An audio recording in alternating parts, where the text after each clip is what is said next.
Enterprise Television. I am Kende Boduri. And I am Henry Igubike. All right, it's the start of a new day, and we are glad to have you on the show. We will kick off with today's newspaper review before diving into the main conversation of the day. Trust me, you don't want to miss a moment. You can join the conversation by dropping your comments, liking, and following us on all our social media platforms at Enterprise TV 7.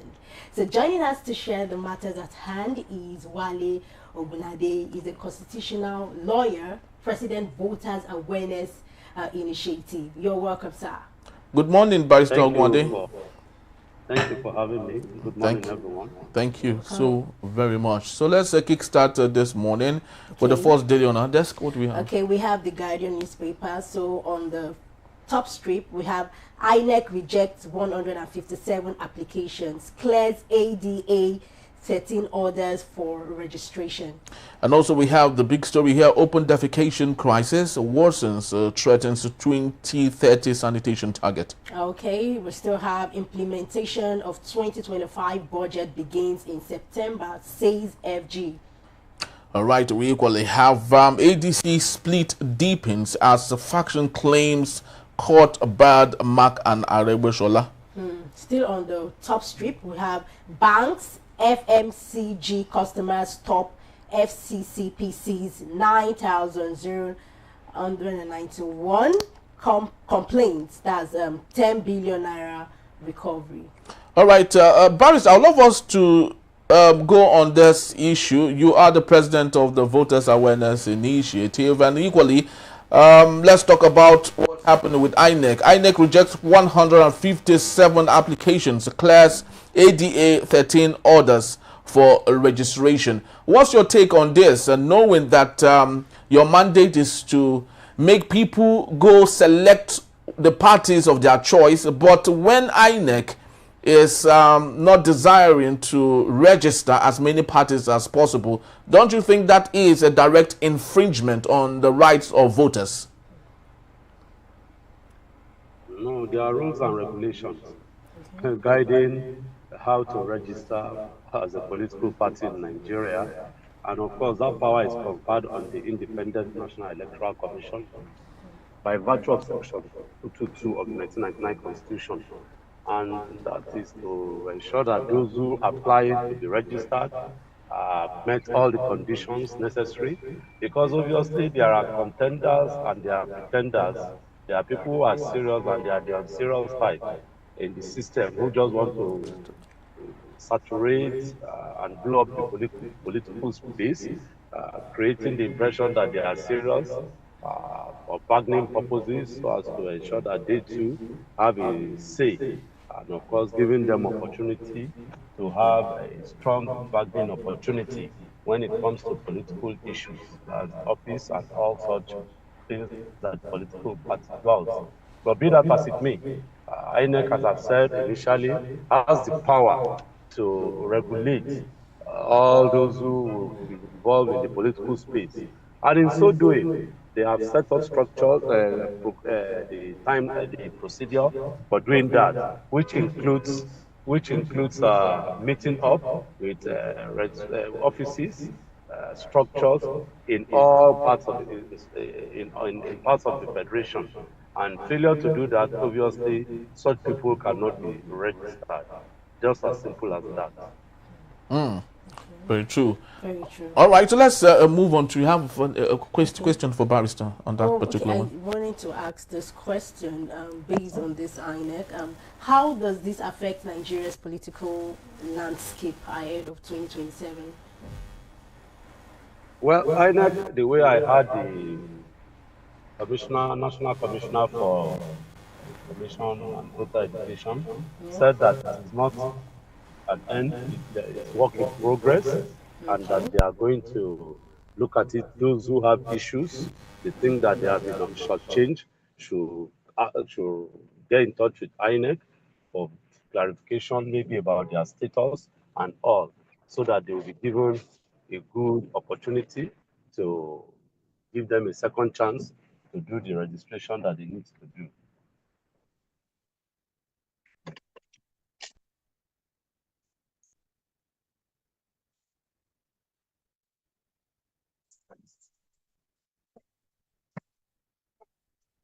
by 100. Unfortunately, Yes. I can't hear you. I hope you are not talking to me. Yes, Okay. can you hear me now, Barrister? I Can you hear you me? now. Okay, I can hear you beautiful. now. Yes. So I would love us to equally, talk on that's from the Punch newspaper now. New Peng, Dangote clash as tanker drivers deal collapses yet again. Speak to me on this, Barrister. It's been an ongoing issue with New Peng and Dangote drivers.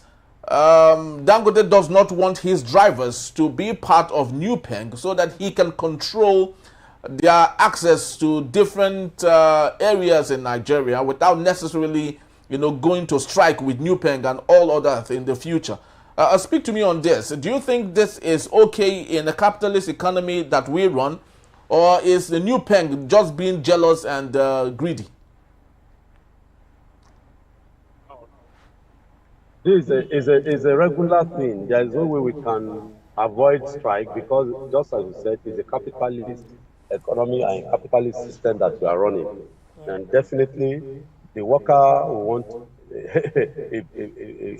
a part of the pie. He's the one working, and they hear the humongous amount of money involved in the oil business, and they are giving peanuts. So definitely, there will always be agitation for increase in salary, welfare, and so on, until the right thing is done by those who are involved. There is nothing they can do. There is nothing they can do until the right thing is done. That is why we have peace in this place. Okay, so how might this clash affect fuel distribution across Nigeria? How might this affect? Government will have to think about it. Settle this matter once and for all. Sit down with the people. You are taking this fuel at the rate of so. It gets to the distributor at the rate of so. They are buying at the rate of so. Then you'll be given this amount of money. There must be an agreement. It's just like with professional. A worker deserves his pay. But they shortchange them and they want them to keep quiet. This is akin to a child who was given a biscuit and again taken away from him, and you say you should shut up. How can that small boy or girl keep quiet? He will cry until you give him his biscuit. It's a simple thing, my brother. All right, Barrister, let's equally take a look at the Vanguard newspaper for a bit. And we have stories, very interesting ones here. Ghana receives the Nigerian West Africans deported by the United States of America. And equally, ADC leadership battle to remove Mark Areboshola continues on Monday. Barrister, do you see something playing behind the curtain here, especially with the ADC? Lots of people have assumed it is coming from the APC, not wanting to see the ADC survive. I know you might not be a party to this, but what's your take, really? Well, I don't know what you mean, but I'm not a party to this. I'm not a politician. You know me, I'm an activist. And because you are impartial. Actually, you are just there to ensure that Nigerians vote and and get voted for. Yes. That's why the Nigerian people must peel their eyes very well this time around to ensure that they get people in there who will do the right thing in terms of bringing out the right laws that will make sure that Nigeria moves forward. We are still moving in circles because the National Assembly has a very big role to play when it comes to this issue of democracy, rule of law, and particularly laws that will bring about good governance for the people. But what do we have? The political class still hold on to it. And since the political class hold on to it, and of course, it has made a lot of challenge for the people.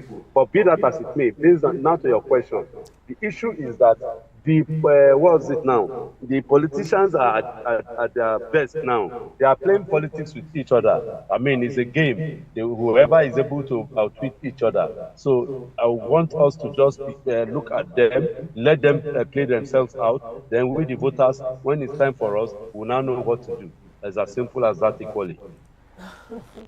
Okay, looking at this now, like how might these crises affect ADC's chances in 2027? do you think? ADC? Yes, did you get that, Barrister? Yes, exactly. Yes, How might this how affect might their this crisis chances? affect? We have not gotten to the bridge now. You know, I told you. Let them sort themselves out. The people are waiting in the fringe. Barrister, you know that in Nigeria we don't necessarily need to get to the bridge for things.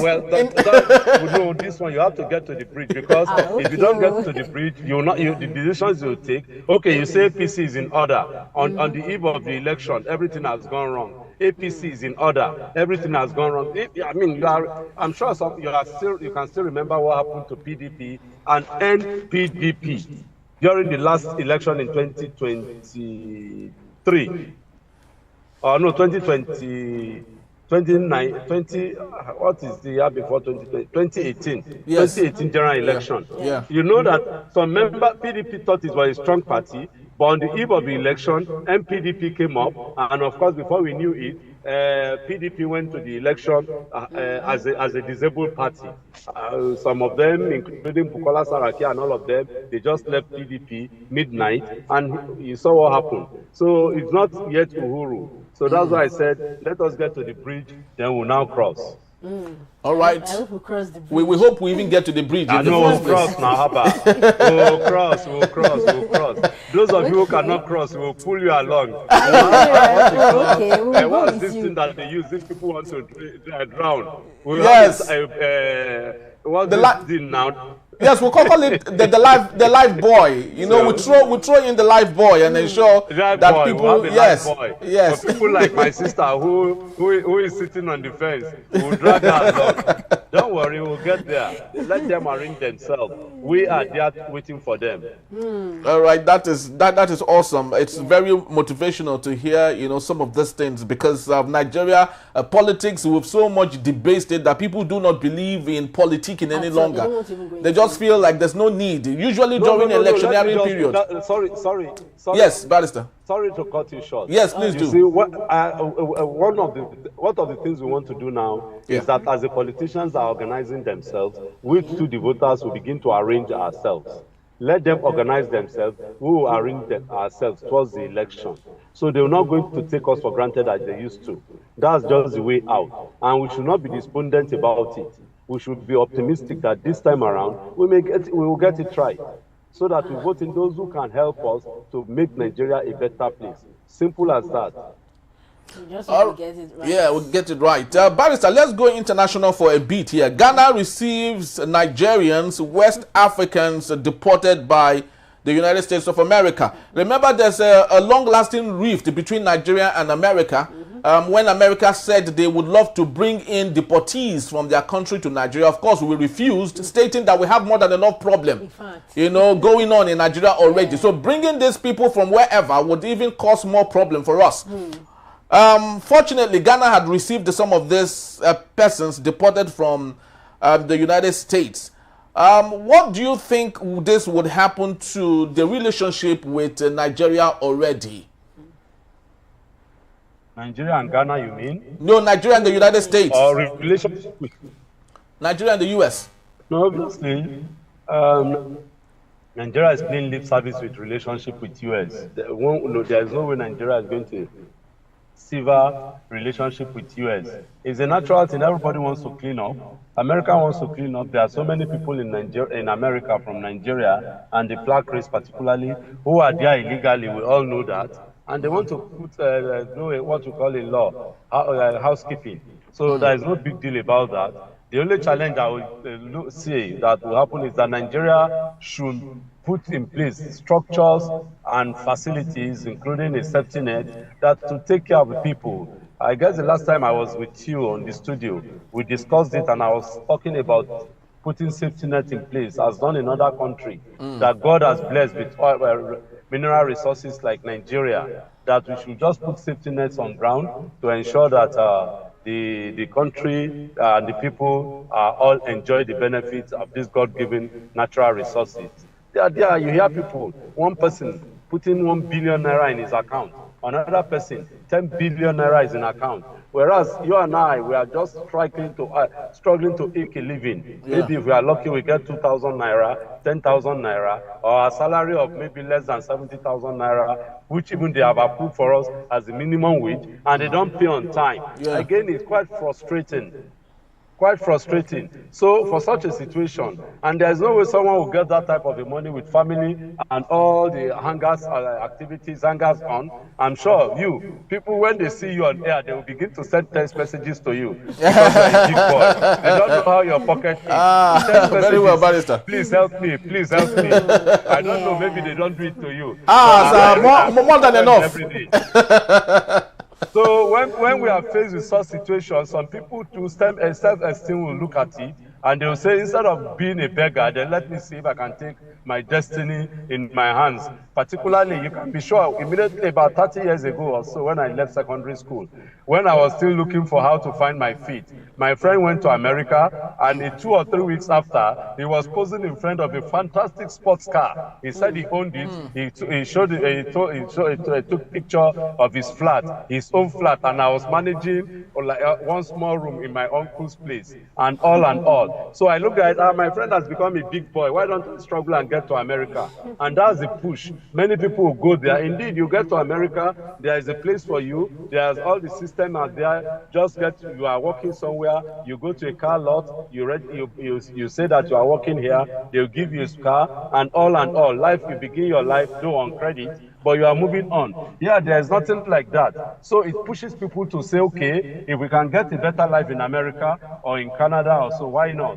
And that now makes people to now begin to become nuisance in those countries. And at the end of the day, you find out that what we have on ground now is what will happen. Young men and women particularly will now want to move out of Nigeria to these places, and they become a nuisance to those countries. And in order to avoid it, the next thing is what has happened. They will be deported and all. Really, this is really not going nice, right, with Nigeria. Just yesterday, Professor Wole Soyinka, posted a message on social media. The United States Embassy in Lagos invited him to come and do what they called re-interview of Professor Wole Soyinka, the legend one. Doesn't need that. So, and he said no. He said he doesn't need it any longer. He rejected it and said never. At 90 plus, no, he can't do that any longer. So this is how bad the situation is, Barrister. Speak to me, please. It's not coming from a place of pride. No. So what do you think about that, Barrister? But the rejection of Professor Wole Soyinka. Is a pride. It's pride? How? No, I say even if my sister in the studio says it's pride. No. I said it's not coming from a place of pride. It's the best place in the world. I think you didn't get it. I said it's yes, it's even if that's it, it is. Like it's not. He's not being proud about it. Can you get to Barrister? I didn't get it. Yes, so she was actually saying that Professor Wole Soyinka rejecting going for re-interview is not coming from a place of pride. Like he was not proud about it, okay, because of his... It's just that he feels that it is not necessary. Yes, exactly, why must someone as big as he is, be exposed to that kind of thing? Yes. So you understand? Yes, I'm sure. I have an American visa too. Okay. There severally.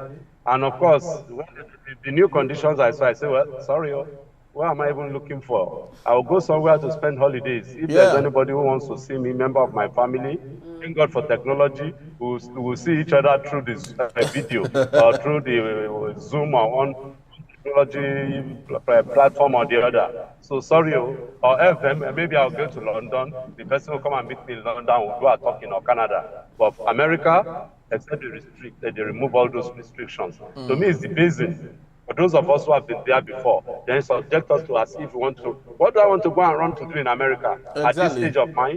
Yeah. Though for now, subjecting, then I'm happy. I said it the last time I came to the studios. Yes. And now subjecting Wole Soyinka, he's an icon of international record. So if anything at all, I want to believe the assistant made the mistake of just picking him. I'm sure if in fact, maybe with this one, I'll mobilize my Aluta people. We'll go to the American embassy for them to make a public apology if they don't do that within the next 24 hours. Maybe that's what we'll do. It's an embarrassment to the great icon. Yes. Who are they talking about? Kongi? A whole Kongi? No. Don't worry. They will hear when.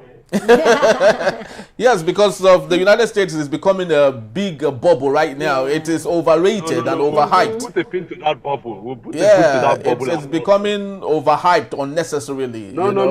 There's no need. We'll bring that bubble down.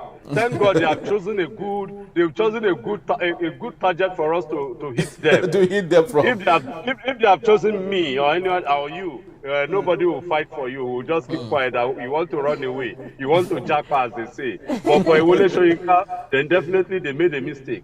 But if they know what is right for them, they should do an apology. Then we'll keep our cool.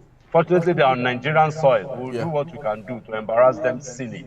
Yes, very well, Barrister. So we just have to leave it at this particular point. And just to let you know, folks, Barrister Ogunwade would be here to take us on our main conversation. That is when we return. Rivers State on edge as Fubara's return signals end of Ibas' controversial tenure. That in a bit is still Enterprise Morning. Please don't go anywhere.